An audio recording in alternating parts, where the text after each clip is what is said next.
దేశంలో ప్రధానమంత్రి శ్రీ నరేంద్ర మోదీ గారు, రాష్ట్రంలో గౌరవ సీఎం గారు శ్రీ నారా చంద్రబాబు నాయుడు గారు, గౌరవ డిప్యూటీ సీఎం గారు శ్రీ పవన్ కళ్యాణ్ గారు,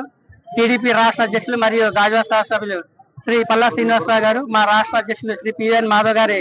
నాయకత్వంలో దసరా రోజు నుంచి ఈ నెల 19వ తేదీ వరకు రాష్ట్ర వ్యాప్తంగా ప్రతి నియోజకవర్గంలోనూ కూడా జిఎస్టీ సరళీకృతం చేసి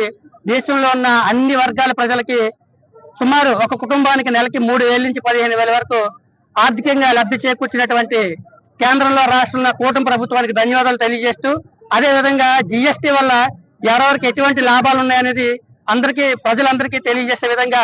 ఈ యొక్క అవగాహన ర్యాలీలు సదస్సులు నిర్వహించమని పార్టీ పెద్దల పిలుపు మేరకు ఈ రోజు మా గాజువాక శాసనసభ్యులు టీడీపీ రాష్ట్ర అధ్యక్షులు శ్రీ పల్లా శ్రీనివాసరావు గారి నాయకత్వంలో ఈ రోజు 2 కిలోమీటర్ల వరకు అన్ని షాపులకు వెళ్లి ప్రజలందరికీ అవగాహన కల్పించడం జరిగింది. ఈ కార్యక్రమంలో డిసిసిబి చైర్మన్ గారు, జనసేన రాష్ట్ర పిఎస్సి సభ్యులు శ్రీ కొన్న తాతారావు గారు, అదేవిధంగా పలువురు